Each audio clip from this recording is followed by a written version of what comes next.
This episode is sponsored by Brooklinen. Give the gift of comfort this holiday season and save while you do it. Go to brooklinen.com and use promo code Lori to get $20 off with a minimum purchase of $100. And thanks to Prose for supporting Earn Your Happy. Prose is the healthy hair regimen with your name all over it. Take your free in-depth hair quiz and get 15% off your first order today. Go to prose.com/Lori. For any entrepreneur who is going to continue to lead and scale a business, invest in yourself, invest in an executive coach, invest in a therapist, because it's all relationships. And the work that you learn from an executive coach or from a therapist doesn't just apply at work or in a professional setting. Welcome to the Earn Your Happy podcast. I'm Lori Harder, founder of Light Pink, best-selling author, 3-time fitness world champion, and I'm a crazy, multi-passionate entrepreneur. My journey has taken me everywhere, from being a broke waitress, barista, retail associate, and personal trainer with massive anxiety and no belief in myself, to later becoming a multi-millionaire in love with my life. In 2007, my husband and I lost everything. We found ourselves hundreds of thousands of dollars in debt at rock bottom. We had no ideas and I had no education to fall back on. This is when I found personal development and learned everything I could about business, not by choice, but because I realized no one was coming to save me. The conversations on this podcast are going to let you know that you're not alone and that we all feel like we don't know what we're doing. We're going to give you the tools to help you face your fears, take action, start your business, and grow those massive dreams that are keeping you up at night. It's time to create a life that you can't hide from and put so much on the line that your higher self is forced to come out. You're going to stop waiting for someone to approve of you and you're going to anoint yourself. Because I'm obsessed about building businesses that give women a platform, I want to feature you. So if you text the word podcast to 310-496-8363, you can get your questions answered on our Q&A segment along with a shout out. And if you rate, review, and subscribe to this podcast, we're choosing someone every month to get coached and featured on our show. It just might be you. So let's get started.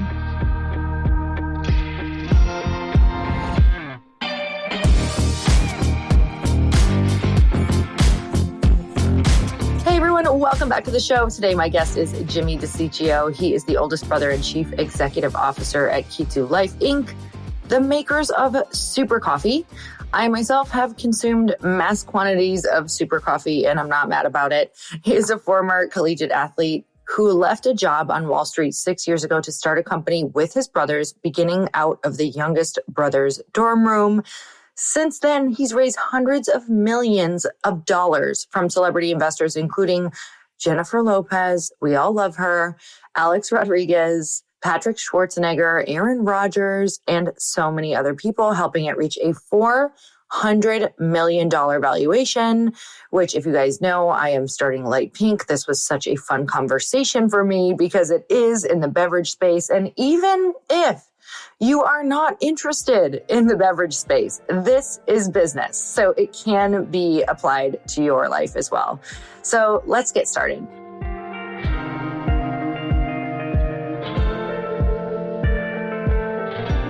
Jimmy, I'm so excited to have you on the podcast. Thank you so much for coming on. Oh yeah, I'm excited to be here. It's going to be a fun one. Jimmy, this is like so perfect that you are pulled over on the side of the 405 right now. If you guys don't know, that is pretty much, it's a highway in California, but it is a parking lot. So also known as a parking lot in California. And I am in an RV in Green Bay, Wisconsin. So I feel like this is really typical for startup life, entrepreneur life, all of the things. So I'm so excited to chat with you today because you have an awesome company that I don't know if you know this, but between myself, my team, and my husband, we drink like 2 super coffees a day. Let's go. It's crazy. My husband actually takes the little one, the little 35 calorie one, and puts it in his coffee in the morning. So I don't know, if that's how it's intended to be used, but it's literally like crack around our house. We love, love, love it because we are always looking for something healthier, that also is like that afternoon kind of like, you hit that wall where you're like, I either, I'm working on my computer and I either need another snack or I need something like just to make myself feel better. So I'm really excited to have you on and just chat about this because I'm also launching something into the world and looking at any founder story around me for inspiration and really loving hearing about what that looks like and what all those different roadblocks are. And I would love to hear, Jimmy, just about where this idea came from. And then we'll kind of dig into what it's looking like and how you built it. Cool. Sounds good. And first of all, your husband sounds like my kind of guy, doubling down on the coffee in the coffee. Yeah, we'll be friends. And I'm excited to hear more about what you're about to be building. But for us, so I started Super Coffee 6 years ago with my two younger brothers, and we all played sports in college. And we were just tired. We had practice in the morning, late nights in the library. It was a grind. And we didn't want to drink the sugary Starbucks Frappuccino that our school store sold. 36 grams of sugar, 300 calories, didn't really give us energy. So we started making our own coffee for ourselves just to get us through the day, give us that boost. We added things like protein and coconut oil and monk fruit to sweeten it. So it tasted good. It was good for us, gave us energy. And we're like, dang, this works. Let's sell this. Let's start selling this to our teammates and our classmates and our coaches. And before long, I quit my job to start selling coffee. Jordan, our youngest brother, dropped out of college, gave up a full basketball scholarship. And we were making this stuff in the dorm room, making deliveries by ourselves for the first 2 years. And 6 years later, we're still in business. Wow. I love that. I think the best ideas come from solving, your own problems because you can speak so freaking passionately about it. And when you keep hitting walls, you're like, no, like I know that people need this because we needed it and, really creating what you wish existed. So what were some of the first steps? Like I get asked this all the time, like what were the first steps of, okay, we want to create this product. What does that even look like? Was it Google? Was it asking friends? What was it? It was like sort of just dorm room intuition, like we were kind of like, all right, I drink a coffee before practice. I drink a protein shake after practice. I have protein powder. So what happens if I just put protein in my coffee? Kind of like a not very informed or move. Like there was no food science here. It was just a couple of jocks like, let's put protein in our coffee.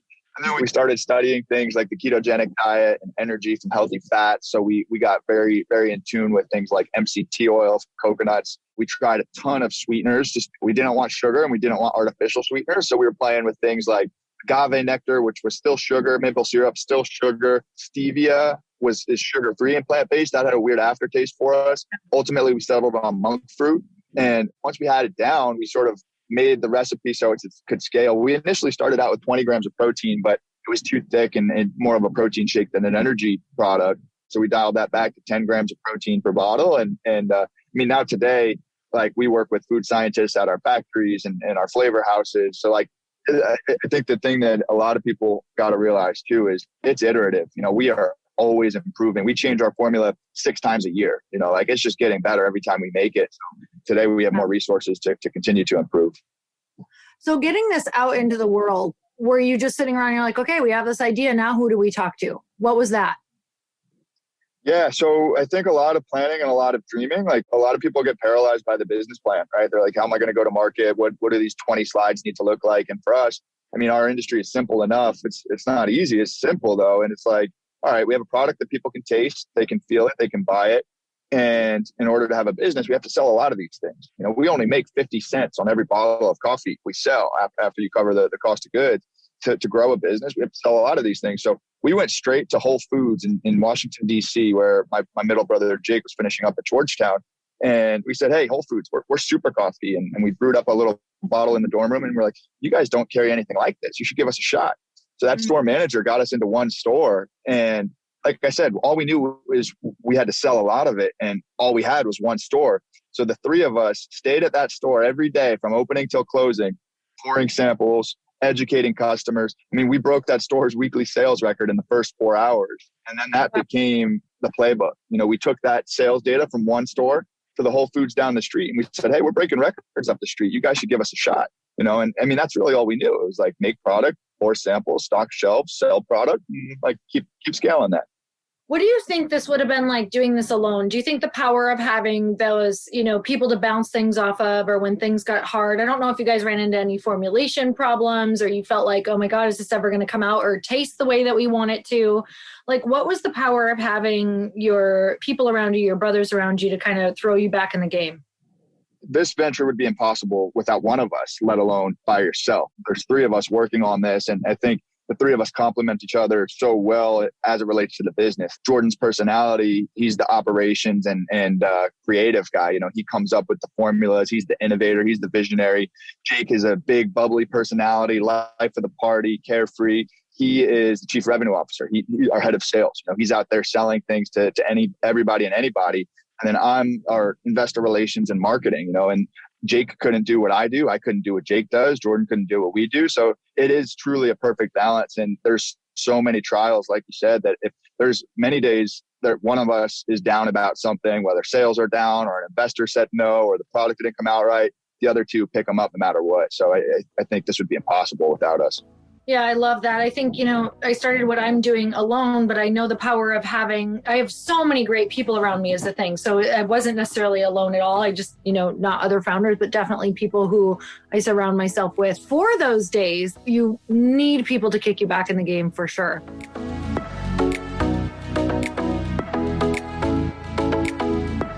There are always those people in your life who are just so tough to shop for during the holidays. But what I've learned is that everybody loves the gift of comfort, and Brooklinen is the mecca for all things cozy. You can get $20 off your purchase of $100 at brooklinen.com when you use promo code Lori. So whether you're shopping for that candle lover or grabbing a gift card, and that is the gift that keeps on giving, this kind of comfort is always a hit for the holidays. Brooklinen's goal is to create beautiful, high-quality home essentials that don't break the bank. It's the perfect place to find the best gift. They started with bedding, but now they offer all the essentials from home decor to cozy loungewear to their new line of slippers, which I love. We put them in the light pink holiday gift guide, and I have them. I have my own set of Brooklinen sheets, and I absolutely love them. I've included and linked them in the holiday guide. I have the Luxe Sateen Hardcore sheets in white. They have a 480 thread count, and what I really love about the sateen set is that it appears much more luminous and sheen, but doesn't compromise on comfort. Overall, it's got that glam look that I'm always going for, like a 5-star hotel. Because who doesn't want to feel like they're sleeping at a 5-star hotel every night? I do. Give the gift of comfort this holiday season and save while you do it. Go to brooklinen.com and use promo code Lori for $20 off with a minimum purchase of $100.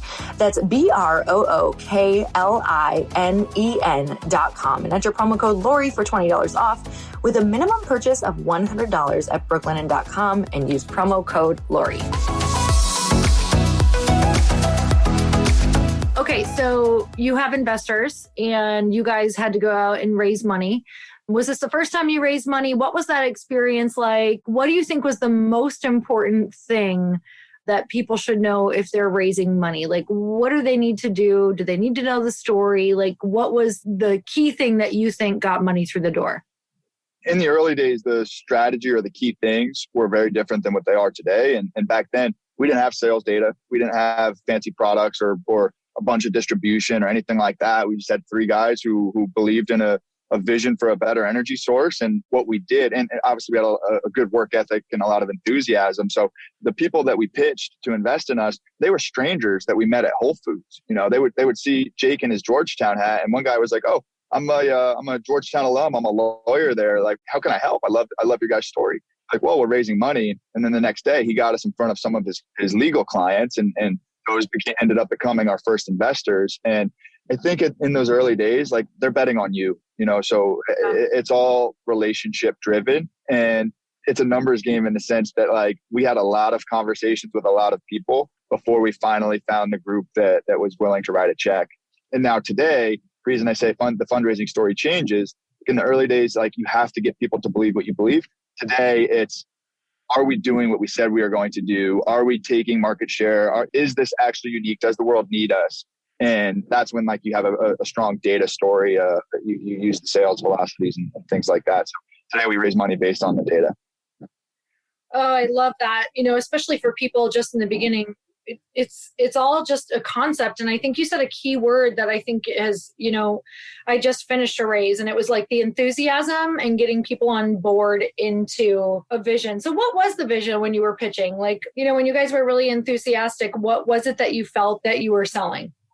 We like to say we're mass producing positive energy. And that's everything from what we put into the coffee to what our team puts out into the world and how we interact with people. But the idea is people drink too much sugar, where they consume their sugar in their beverages, mainly sodas, but all of coffee should not have 40 grams of sugar in it. And yet Starbucks, the number one coffee in the world, is doing $2 billion in sales in the US. So we've created this narrative where for every bottle of super coffee sold, if that's one less bottle of Starbucks, over the last 5 years, we've already removed 10 million pounds of sugar from America's diet. So we're selling them on impact. We're selling them on change. We're selling them that, hey, the way things are today are no longer relevant, right? It's 2021. People care about being healthy. People want to be more productive. It's not just an industry that is dominated by flavor and indulgence, and very much in many parts of the country, it still is. People buy things that taste good, and you'll be amazed. You go to Texas or Oklahoma or Arkansas, and really every state, you have people that are like, I don't care about sugar. Sugar tastes good, so I'm going to drink it.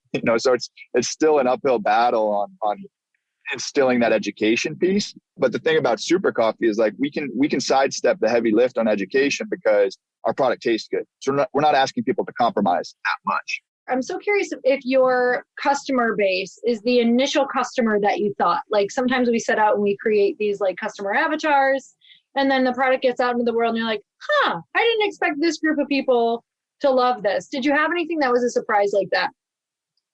Yeah, initially we started it for ourselves. Like I said, we didn't intend to start a business, but we were tired college student athletes. We started selling it to our teammates, and that's what we thought the market was. So we were going from campus to campus, and then what we found is a lot of first responders like paramedics and police officers and firefighters. Today, our number one customer is females in their 40s. That was a bit of a surprise. I think the reason we appeal to that demographic is it does taste indulgent. It's a indulgent flavor, but it's only 80 calories and 0 sugar. So it's like a sort of a healthy, permissible treat in that regard.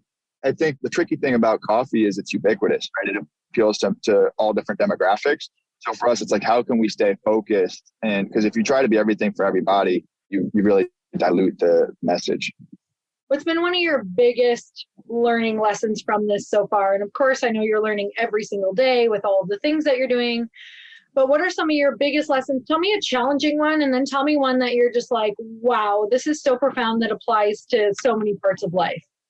I think this answers both of those questions, and it's going to sound a little callous, but like what we learned early and we embraced it is nobody cares. nobody cares to help us. Nobody cares what we're working on. And it's not because like it's not unique and they have things against like me and my brothers. It's everybody's so busy and preoccupied on what they're working on, and nobody's going to roll up their sleeves and do the work with you. And it's a lot of work. And I think in the early days, we were kind of like looking around for people to help. Like we had this illusion that advisors were people that come in and help us run the business. And like the bottom line is it is hard work, and you are the only people. Like the day you don't show up to work is the day your business stops moving forward. And I think if you embrace that mentality early, that there are no shortcuts, there are no breaks, like you might get lucky, but you only get lucky by showing up and putting in the work. Even though it was like embracing the hard way or the sort of the grind, once we wrapped our head around that, like the rest became easy, because at that point, if you accept that like nobody is going to help you build your dreams, then any help that you do get along the way is just a benefit. That's just a bonus. I love that. What was something that you thought before you got the thing? Like that would be maybe a windfall if it happened that didn't actually create that, and maybe you realize it's just like the compilation of a million different things that make your business get out there. Was there anything if this just happens, this will be it?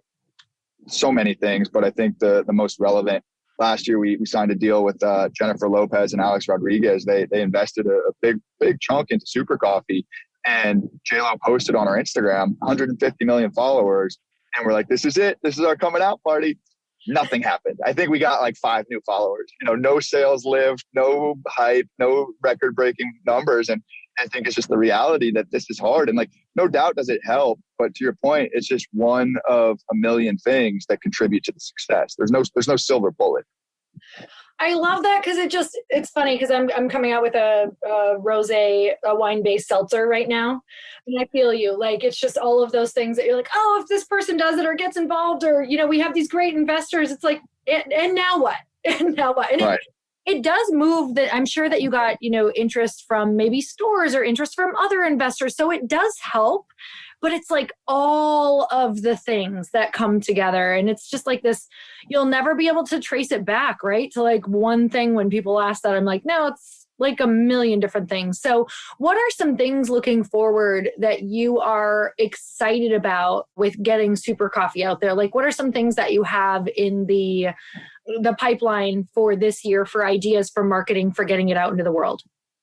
Basically, we haven't done much advertising outside of like Facebook and Instagram ads. So this year we're going to diversify our ad spend into channels like connected TV, so like YouTube TV, Hulu, things like that. So you'll start to see some television spots for us today 80% of our business happens in stores and 20% happens online. So it's a nice omni-channel business where if you see an ad for Super Coffee on your phone or on your TV at home, you might buy it on our website, but chances are next time you're in a store, you'll recall that ad and then try the product there too. So the digital advertising now benefits both pieces. And the second thing, it's a little bit longer lead, is Super Bowl 2022. So February of 2022, we're going to do a big campaign out in LA, really winning boots on the ground. The Super Bowl's in LA this year. We may even do some regional Super Bowl commercial spots rather than a full national campaign.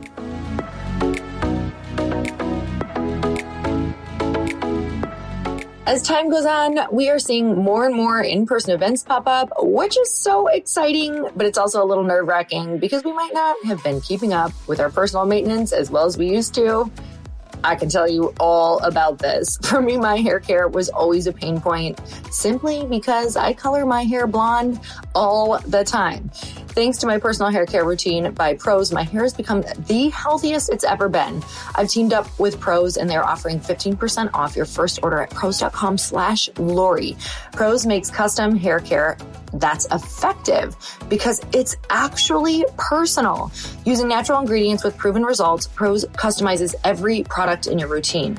Before you receive your own Prose hair care routine, you take an in-depth hair quiz so you can learn more about your lifestyle, genetics, and current hair care routine play into all types of products that you should be using. They ask really unexpected questions about how much you exercise, the types of food you eat, your zip code.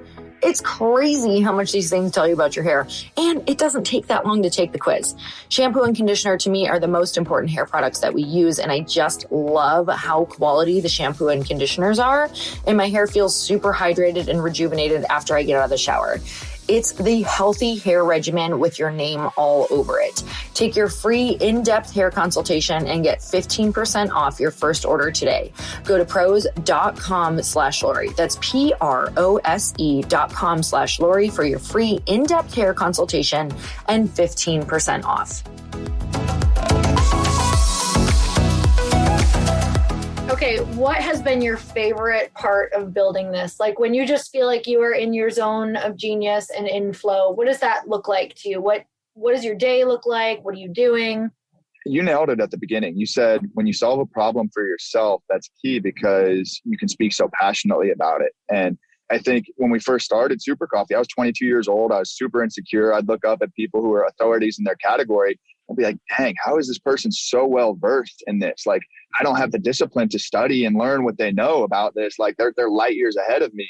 But then what I realized is like, there's nobody in the world knows more about Super Coffee than me and my brothers. Like we are truly the world's experts on this, which is why we can speak confidently about it. We can speak fluently, and the problems that we've solved along the years, they're not like academic lessons. That's life. We're living our life, and it's easy to talk about stories and experiences that you've lived, So like now that we're getting proficient in the business, it went from like, we were the guys sitting in the audience, like admiring the people on stage, to having the privilege to be on stage, sharing that story with others. And for me to reflect on these last 5 years, to go from that like insecure 22-year-old who doubted everything to now having enough confidence to instill that in other people and say, hey, you got this. I'm no different than you are. You literally have what it takes to build your dreams. Now just go do it. Where do you think confidence comes from? I think it comes from experience. I played college football, and my coach called me a high reps guy because I would need to run a play 10 times before I got it. I would screw up so many times, and then finally I'd get it. And once I got it, I really had it. So I think being uncomfortable, doing stuff that you haven't done before, new things are always uncomfortable. And for me, like I'm even to this day, I'm uncomfortable. Every level of growth in Super Coffee. We just closed our Series C today, actually, like a couple hours ago. Yeah, thank you. But that comes a new pressure, a new level of leadership that I haven't lived through yet. But because I've been in a situation like this before, it's like, all right, I know this feeling in my heart. It's like my heart kind of feels a little light and I feel a little lightheaded, but that's good. That means I'm uncomfortable. That means I'm about to grow. Tell me about a time when you have been too comfortable. What does it feel like? How do you know it's time to grow? Like, how do you know it's time to go to that next level? I think when I question myself of like, what do I do next? Like when I'm looking around to find work or find things to add value on, it's like, all right, then I'm missing something. There's certainly a project that should require all of my time, effort, and energy. And if I'm not on that thing right now and I'm actually looking for things, like that's when I get distracted and start doing like, I don't know, small things that don't move the needle forward. Like for instance, I want to sell apparel on our website, but at the time we were raising our Series C and like me launching a store on our website is the least important thing I should be doing. Yet it was something that I felt like I wanted to do. So I don't know. I think if I'm looking for work, it often means that I'm missing something bigger. For you, what's the importance? And I know I kind of asked this with you and your brother's other co-founders. Your whole life, have you always strived to surround yourself with people that, can help you grow? Or what did that look like? Did you have to create kind of your own tribe around you? Tell me about how you make sure you have people around you who help you grow. I've always been attracted to interesting people, whether it's athletes or artists or academic leaders or people who are good in their field, like creative folks, musicians, dancers, things like that. It fascinates me to see somebody so passionate and so proficient in what they love. But the first 22 years of my life, we played sports our whole lives. And like as a college football player, you don't really pick your friends. You end up on a team with 100 other players. And the thing that you have in common is a love for the game and a shared work ethic and a shared goal to win games, put in the work together. But that doesn't mean that we had a lot in common as human beings. And now that we've started Super Coffee, I'm spending time on the things that I enjoy doing, both at work and in life. And sort of not like I'm attracted to the people who are on that same journey. So today finally is when we're surrounding ourselves with those folks, whether it's other entrepreneurs or people who have come before us. Same deal to the attraction to artists and athletes and celebrities and things like, not for any stardom or, I don't know, chasing influence, but because the people who are in those positions got there for a reason. And that's so curious to me. Like I'm so fascinated by that. Yeah, I love that. I find that so many people who are successful have like a really deep curiosity just for life, for people, for all the things. It's because there's lessons around us with everyone. I love that. What would you say still makes you nervous? What still will kind of shake your confidence right now? I still have imposter syndrome. Like the bigger the company gets, I question myself. It's like, why me? Why am I the guy to be doing this? Like the jig is going to be up soon. People are going to realize that I'm not right to lead this shit. And yeah, nothing specific, but every now and then I do have those doubts. But again, I keep going back to this idea that like we are the experts at Super Coffee, and sure, we might attract talent to the team now that's better at many things than we are. Like we have a world-class CFO, a badass chief marketing officer, a head of people operations who's amazing. Like they are all better at their crafts than me. But my brothers and I, we bring the vision together. We bring together this movement, this momentum, this culture that attract people who want to work with us and build it together. So I can't lose sight that like, hey, even though I'm not the best finance person, there's a reason that we're in the position that we're in. So good. Tell me about what you guys are unlocking as the secrets of scaling. What are some things that you would tell people if they want to be able to scale their business? It's all people. It's all people management. It's all relationships. And there is no substitute for managing people and putting in the work. I think for any entrepreneur who is going to continue to lead and scale a business, invest in yourself, invest in an executive coach, invest in a therapist, because it's all relationships. And the work that you learn from an executive coach or from a therapist doesn't just apply at work or in a professional setting. It makes all of your relationships better, from romantic ones to familial ones to friendships. And I think the thing about scaling is, like, the more people within your organization, the more relationships you have to manage, the more communication and feedback matters. And not everybody is good at providing candid feedback. It's easy to avoid a difficult conversation, and I think the hard thing for us that we've had to overcome over the last 5 years is, like, getting comfortable having those difficult conversations, just to make sure that all of the humans on the team are aligned and heading in the same direction. And also development, right? I'd be doing you a disservice if I saw you doing something wrong or incorrectly and not telling you about it. How did you learn to have those tough conversations? Was it something you saw, or was that your coaches? What was that?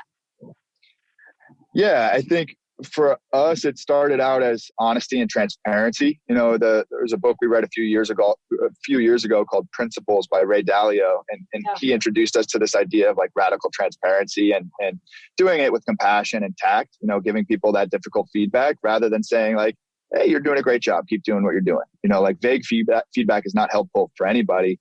But the thing about feedback too is, like, one, it's a gift. So if you're getting it from a critical or a constructive perspective, that's like intended to develop you. But the second piece is, like, you have to give feedback when people do a good job too. Everybody wants to be seen, heard, understood, and appreciated. And, like, you can tell people that, like, immediately after somebody does something good, say, hey, I saw you put in those extra hours. You got the proposal done. We got the deal closed because of the work that you put in. I'm proud of you. Like, thank you. That was awesome. So I think feedback goes both ways, both constructive and positive. So good. I don't know if you've heard that quote by Tim Ferriss, but it's one of my favorites that I always fall back on. And he says, your level of success can be measured by the amount of tough conversations you're willing to have in a day. So I literally am always like, when I have a tough conversation facing me, I'm like, okay, Lori, just go, because this is the stuff that matters. This is the stuff that works, that scales, that keeps you in it and happy and successful as a human being in general. So I love the whole, that's what that all boiled down to. Scaling was people. You're talking about great people. It sounds like you have great team, which is so exciting.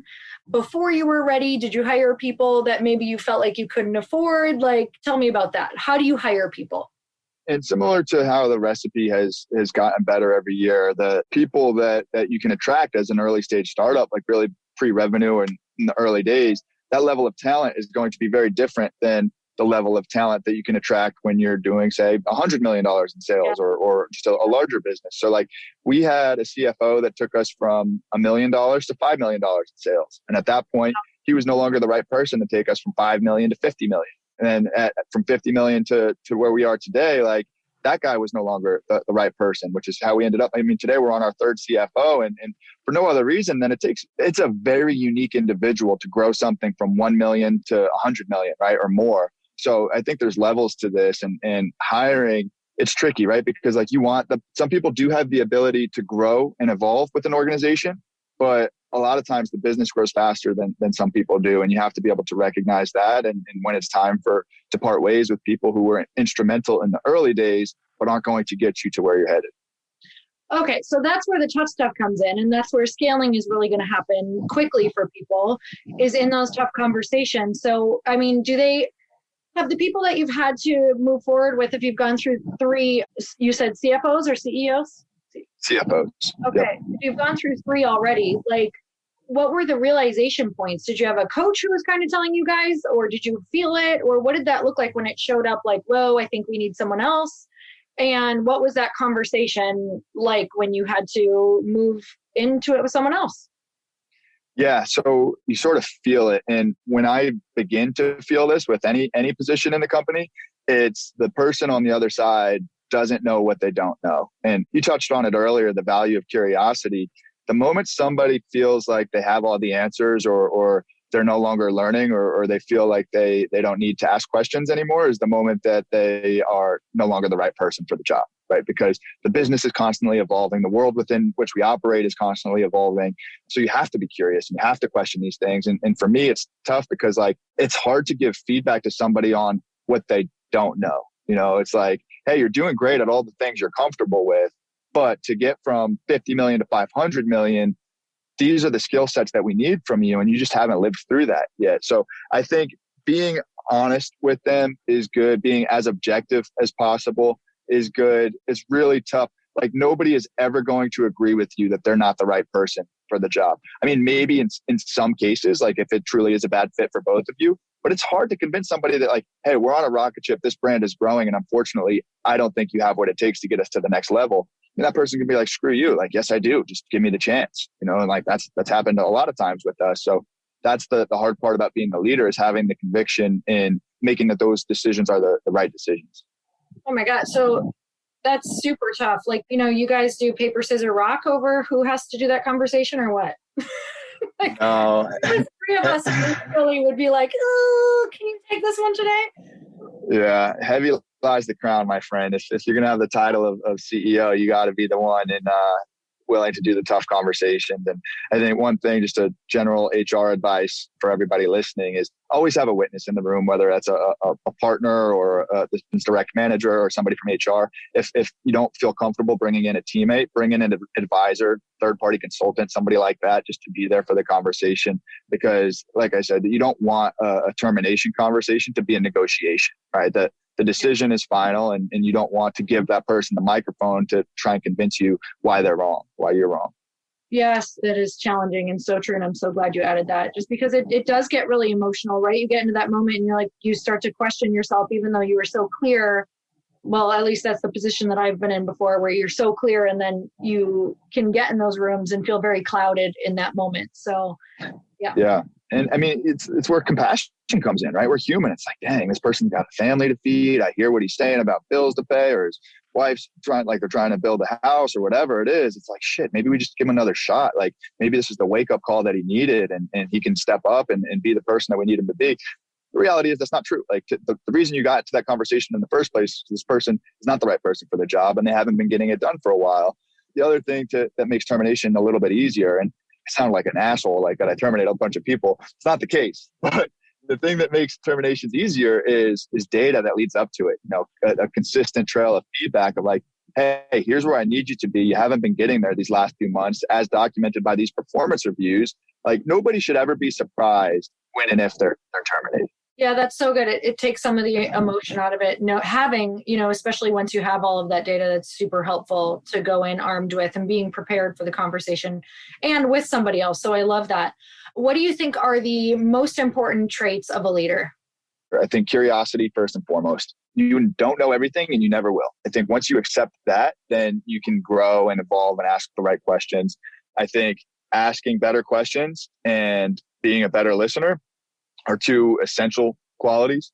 And I think being brave, like when you're building a company, you're trying to go to a place there's no playbook, it's never really been done before the way that you're doing it. You can certainly learn from the folks that came before you. And to an extent, you're not reinventing the wheel, but having the courage to lead a group of humans down a path that nobody's ever been before, not everybody's comfortable doing that. So I think that comes with experience though, too, or just repping it.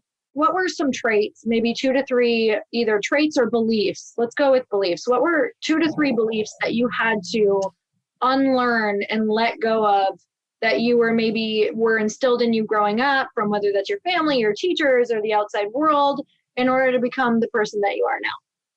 I think the first is you need experience or training, right? Like this idea of like, don't start until you're ready. The reality is nobody's ready. Like you're never going to be ready. Like, I'm not ready to be the CEO of Super Coffee today, but you just start, you learn, you put in the work, you evolve. And I think that's probably the biggest one, is that like there's this ambiguous level of expectation that people need, or experience or qualification they need before they can start. And honestly, that's probably what prevents most businesses or business plans from actually getting off the ground, is this false sense of like paralysis by analysis. You think you need to be something before you can do it. And that's just not true. All right. So what are some last things that you'd love to leave with our audience around starting, around building a business, around, anything that's coming up on your heart? I think it's simple. This world that we live in is complicated. It's complex. There's so many networks and we have so much coming at us through social media and news and all kinds of stimulus. But like, when you really boil it down, it comes down to two things: work hard and be nice to people. I say it all the time to our team. If you do those two things at all times, the chips will fall in your favor. It will work out. Like, I've never met anybody who works hard and is nice to people and doesn't have like a sort of an eternal optimism. And obviously we all know a lot of people who work hard and aren't multi-millionaires, but like some of the most successful people in my life are like my hometown elementary school gym teachers, that they're happy, they're satisfied, they're fulfilled, they work hard and they're nice to people. And I think for us, you can quickly lose sight of the simplicity of it all by getting caught up in your ego or comparing yourselves to others. I think comparison is like the thief of joy, right? If you're looking at constantly around at what other people have that you're missing, it's going to be tough. But I don't know, work hard and be nice to people. It's a simple strategy. It's just not always an easy one. Oh my gosh. So good. Work hard and be nice to people. You can make that a Super Coffee t-shirt. All right. I'm so grateful for you. Where can people get Super Coffee? I mean, I find it all over my store. By the way, your shelf placement is freaking epic in all of my grocery stores that I go into. So congratulations on that. But where can people find it if maybe it's not in their store? Tell me. Awesome. No, thank you for the kind words. So nationwide, we're in Target, Walmart, CVS, but always online, drinksupercoffee.com. We're on Amazon. If you're getting groceries from Amazon, throw a little Super Coffee in there. Thank you for this opportunity, Lori. This was awesome to share the story with your fans and listeners. Oh, I'm just, anytime that we can share a story of somebody just out there who's in it right now, especially, is so much fun. So thank you for just being so open and transparent. And there's no doubt why you guys are all so successful. It's the way that you lead and the way that you think. And you have an incredible product. I know I'm obsessed. You guys have to go and try it. Literally, there's very few things in the world that I become addicted to, and this is one of them. So super grateful. And you guys, as always, one of the biggest things that we do for our guests is if you want to tag, we should tag Super Coffee? At Drink Super Coffee on Instagram. If you guys want to tag at Drink Super Coffee and let Jimmy know what one of your biggest takeaway was, if you're going to be ordering Super Coffee, trying it, what you think of it. It's always so much fun to get that feedback and see the impact that he got to make. So you guys, thank you so much. And until next time, earn your happy. Bye, everyone.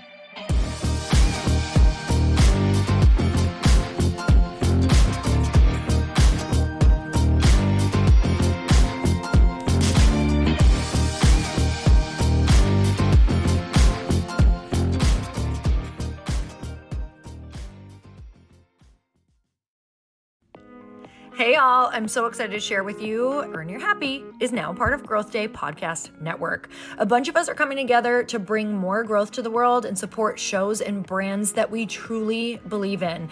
And one of my friends is also on the network, and I'd love for you to go subscribe to his show. You guys, Trent Shelton has the most incredible podcast. It's called Straight Up with Trent Shelton, and it's going to remind you that you are built for this. I have heard Trent speak in person multiple times. I've listened to his podcast a ton. He's coming on the show, and I literally cannot wait because this man just spits straight fire. It is like truth that goes to your core and makes you take action right away. If you want one of those podcasts that when you're just out on a walk, you can't help but want to start running and run through a wall in your life, this is the show to go listen to. So you guys, make sure that you go subscribe to the show, Straight Up with Trent Shelton. You're going to love it.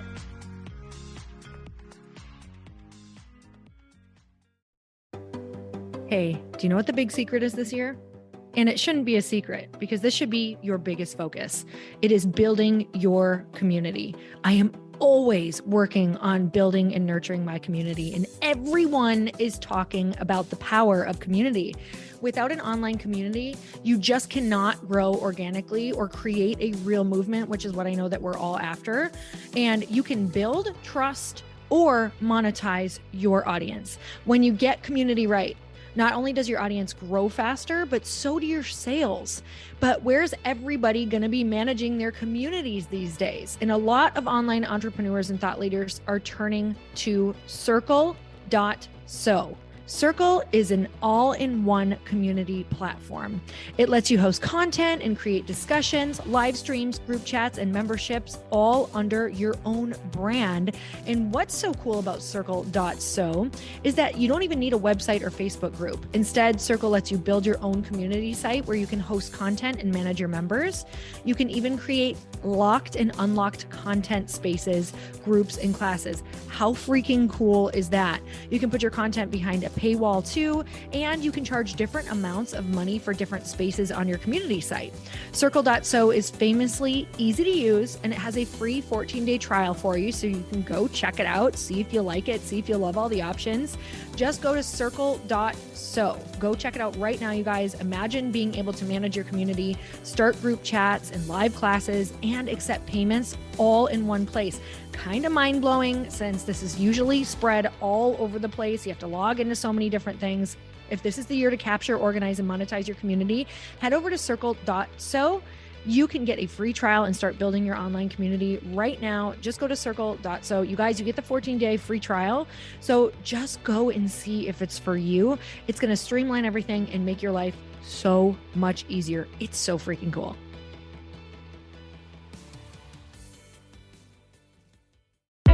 Hey, I know if you're listening to this podcast that you have big dreams and big goals. And one of the things that can really stop you is struggling with your marketing. Trust me, I have been there. Are you using 10 different systems just to build your online business? Then I want you to try Kajabi. Kajabi helps you build your web pages, set up funnels, and sell your courses, content, coaching, or communities.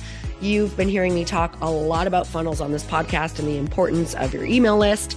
You can get a free trial at kajabi.com. That's Kajabi.com. I've talked about Kajabi before, but here's something that's super cool and new. They just rolled out an AI assistant for creating your online course curriculum. And this means you just type in a topic that you want to create on a course or webinar, and bam, it just generates a sample outline for you. It takes a ton of the hard work away. Of course, you're going to customize it to be your own, but this really helps you get over the struggle of how in the world to start, which is where most people stop. If you're like me, starting is always the hardest part, and that's what makes Kajabi so popular. They've made it easier for creators to build web pages, build courses, build coaching programs, build membership sites, build checkout pages, and build email funnels. So if you're struggling with any of those, you got to go check it out.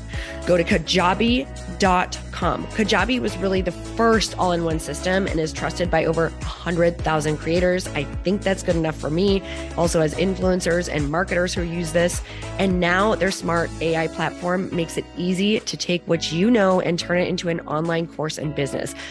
Go start building with a free trial at Kajabi.com. That's Kajabi.com.